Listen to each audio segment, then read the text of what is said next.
All right, Raider Nation, we got some news today, and that is that the Las Vegas Raiders are planning on doing a private workout with one Jalen Milroe.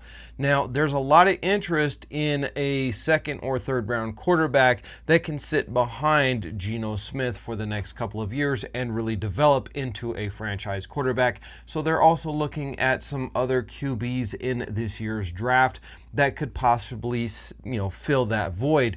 That doesn't mean that Aiden O'Connell is out of a job or that he's going to get traded. Why would you trade a guy on a rookie scale contract, which is very cheap, when he has proven that he is at, worst case scenario, he's a good backup quarterback. And so backup quarterbacks cost you anywhere from $3 to $7 million a year, and you're getting Aiden O'Connell for less than that. So the trade rumors of Aiden O'Connell do not make any sense, and they have no validity. But we are going to talk about Jalen Milroe and why the Raiders are very interested in him and why this could make a lot of sense for the Las Vegas Raiders moving forward. I do just want to say thank you to today's sponsor, and that is Aura, but more about them in a minute. Let's dive into Jalen Milroe and the pros and cons of the Raiders drafting this guy, and where I think if he is drafted by the Raiders, what round and where will the Raiders draft him. Guys, if you're brand new to the channel, my name is Raider D, and you are viewing the Raider D podcast, your daily #1 source for Raiders news, information, rumors, insights, anything and everything to do with the silver and black. You are in the right spot. So do me a favor and hit that subscribe button, because we are almost at 12,000 subscribers, which is mind-boggling and humbling at the same time. And I appreciate each and every one of you. Also, if you are a subscriber and you've loved the Raider D podcast, please consider supporting us with a financial donation by hitting the join button. You get some really cool perks out. Go hit that join button and check out all the perks and consider becoming a member. It really helps us out. All right, let's talk about Jalen Milroe. Listen, I made a few videos about Jalen Milroe over the past year when he was at like week 4 or 5, when everybody was thinking this dude's going to win the Heisman Trophy and be the #1 overall draft pick, to where he really started to struggle in the second half of the season and kind of fell apart in his last couple of games.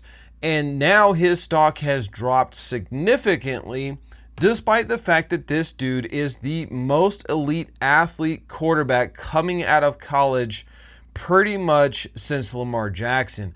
And his upside is so high that you still have to overlook the struggles that he had as a quarterback, and the fact that the Philadelphia Eagles just won with Jalen Hurts, a guy of, lesser athleticism, but a similar projection scale in the NFL.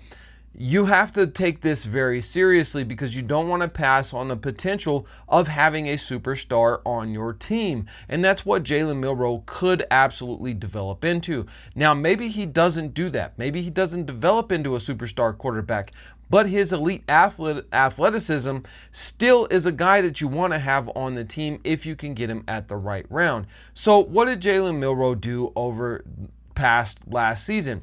Well, he only threw for like 15 touchdowns and about 11 interceptions. Correct me if I'm wrong, I'm going off of memory. But he also had 20 touchdowns on the ground and almost 800 yards rushing. The guy is an absolute machine when he starts moving his feet. And it's not just the fact that this guy can run really fast and that he is an absolute freak out on the football field, but the fact that this guy can throw the ball with absolute velocity at ease. Like, the ball just comes off of his hand, smooth as butter, but it flies through the air like a rocket. And that is something that is rare when you have a guy with elite athleticism, a strong arm, and when he is really dialed in with his passing, the guy is phenomenal. The problem with him has been that he makes poor decisions. He looks down too often and wants to run with the ball rather than just taking the heat, moving the pocket, and then throwing the ball and getting the first downs that way.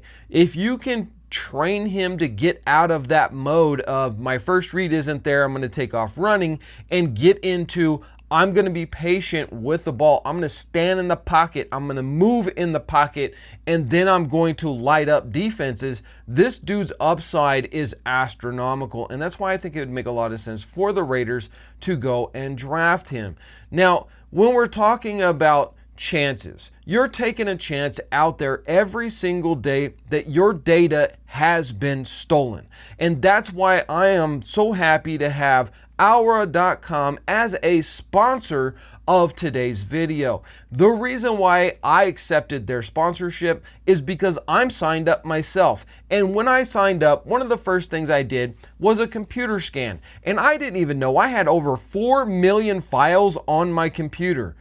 It's mind-boggling. You just wouldn't think you have that many files, but I did. Fortunately, my computer came back good. Clean bill of health, there's no viruses in my computer. But they do so much more. I've had them already take my name and information off of dozens of brokerages who sell your information, and they did it automatically. I didn't have to do anything. They also scanned over 4 billion files on the dark web to see if my information was out there.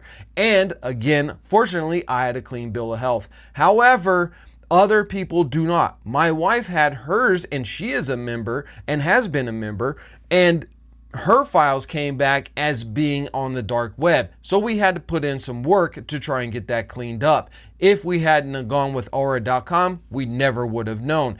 And I think all of this spanned from my wife having her computer hacked just a couple of years ago from what seemed to be a very respectable source, but it turned out to be a scam. So you guys got to be cautious out there. Hour.com, they are the real deal. They're going to give you a $5 million guarantee if your stuff is stolen.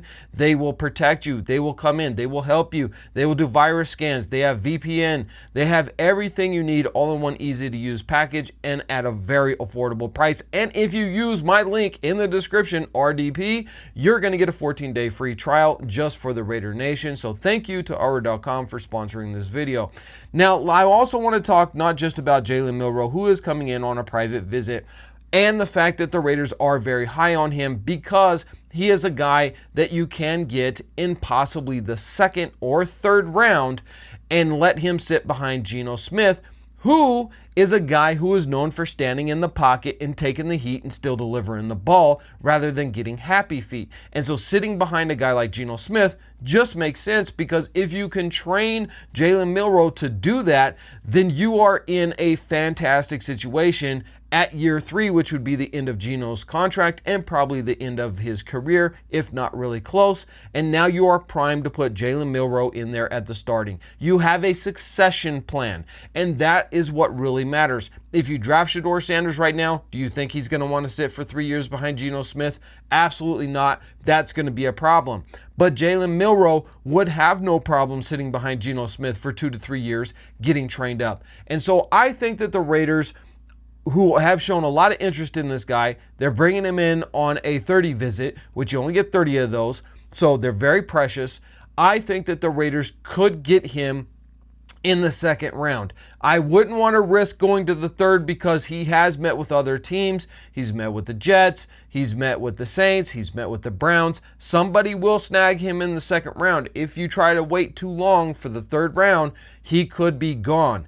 And that is despite his lack of production this year as a quarterback throwing the ball, his upside is, again, it's astronomical. Somebody's going to grab him, right? So I think the Raiders could do something really cool here. I think you could trade back because we have a high second round pick. You could trade back to a mid second round pick. He's still most likely going to be there, and you could get him, plus you get extra draft capital. Maybe it's a third round pick for doing so. That would make a lot of sense, because then you can go offensive line in the second round. You get your future franchise quarterback in 2 to 3 years sitting behind Geno Smith. Succession plan, it works. But that's not all. The Raiders also have very high interest in Ewers. Why? Well, because he's a prototypical quarterback and he has a high upside. Coming out of high school, he was a 5-star recruit. He was very highly touted. Hasn't really shown exactly what he could be in the NFL from his college career, but Ewers is one of those guys that is a fairly safe bet if you're to grab him in the third round. I think I would rather much more go with a Jalen Milroe, who has such a high upside and a high ceiling, rather than a Ewers, simply because he doesn't have the athleticism upside that a Jalen Milroe has. Guys, drop your comments down below. Let me know, would you like to see Ewers or would you like to see Milroe as a future franchise quarterback for the Raiders in 2 to 3 years as Geno Smith's contract pans out?